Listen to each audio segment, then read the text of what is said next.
बच्चों चाहे नीट हो या बोर्ड एग्जाम, एनसीईआरटी की एक एक लाइन इंपॉर्टेंट होती है। तो आज हम देखेंगे कि माइक्रोब्स इन ह्यूमन वेलफेयर में ऐसी कौन सी एनसीईआरटी की लाइंस हैं जो बच्चे अक्सर इग्नोर कर देते हैं।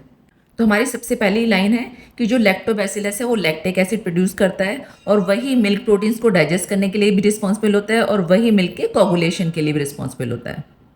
इसके बाद नेक्स्ट है हमारा कि बच्चों जो हम इडली और डोसा बनाते हैं उसके बैटर में या उसके डो में हम डालते हैं बैक्टीरिया, मीन्स कि हम बैक्टीरिया यूज़ कर रहे हैं उसमें फर्मेंटेशन के लिए, ना कि ईस्ट।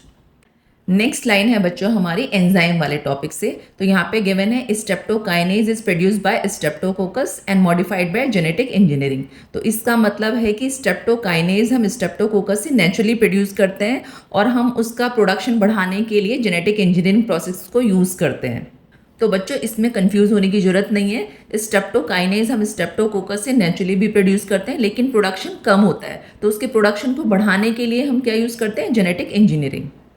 बच्चों नेक्स्ट लाइन्स है हमारी सीवेज ट्रीटमेंट वाले टॉपिक से। यहाँ गिवन है कि बीओडी टेस्ट क्या मेजर करता है। तो बीओडी टेस्ट मेजर करता है rate of Uptake of oxygen by micro organism in a water sample. तो किसी भी वाटर सैंपल में माइक्रो ऑर्गेनिज्म कितनी ऑक्सीजन को यूज़ कर रहे हैं वो हमारा बीओडी टेस्ट मेजर करता है। इसीलिए पॉल्यूटेड वाटर की जो बीओडी है वो हाई होती है क्योंकि उसमें इतने ही large number of microorganism होते हैं और वो उतनी ही ज़्यादा ऑक्सीजन फिर यूज़ करते हैं।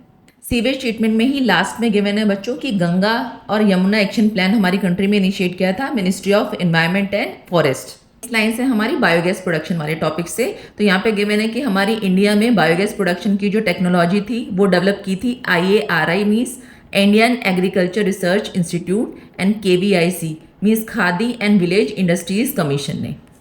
अब आ जाते हैं बायो कंट्रोल एजेंट में। तो यहाँ पे गिवन है कि ऑर्गेनिक फार्मिंग में जब हम बायो कंट्रोल मेथड यूज़ करते हैं तो हम पेस्ट को पूरी तरह से रिमूव नहीं करते, हम उसको एक मैनेजेबल लेवल तक कंट्रोल करके रखते हैं। मीन्स कि ना तो हम उसकी पॉपुलेशन को बहुत ज़्यादा होने देते हैं ना ही बहुत ही कम होने देते हैं, ताकि हमारा इकोसिस्टम उससे इफेक्ट ना हो। बच्चों बायो कंट्रोल एजेंट्स में ही हमारा एक एग्जाम्पल गिवन है ट्राइकोडर्मा स्पीशीज ऑफ फंगस, जो रहता है सॉइल में as a free living fungus और वो रहता है रूट इकोसिस्टम में। तो यहाँ पे रूट इकोसिस्टम का मतलब क्या है कि वो रूट्स में नहीं रहता है, वो कहाँ रहता है, वो सॉइल में ही रहता है, लेकिन उस जोन में रहता है जहाँ पे रूट्स प्रेजेंट होती हैं प्लांट्स की।